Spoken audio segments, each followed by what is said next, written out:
hakuna kumwe kwatichaita mawara kunze kwekumawara aMwari. Kuno ndokubvawa kwedu isu vamwe takatoona kuti mastandards ekwatagoni kuno ndokwatakatoona kutoti ndokwatingatozviita. Saka zviri nani vanhu vakutaura kuti une dzungu pazvinhu zveruponeso inyaya dzedega. Iri ndo dzungu rinobhadhara nekuti dzungu roupenyu husingaperi.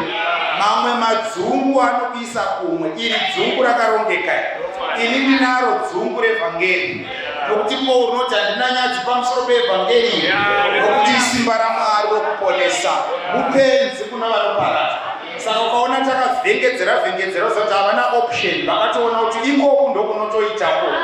Saka itoodza ri padhuze noti ndakavhengedzera zvaJesu, ende usandinyaradza, usiriwo wakandiponesa. Saka ukaona ndorumbidza, ndiri kuziva akandisunungura. Ukaona ndichifara, ndiri kuziva kwadakabva. Josefa kwatakabva hatina kudzikana kumhoresa. Saka mukaona tiine puresha nezvaMwari musatilimita. Mukweni 4/7 takaenda kudenga kuna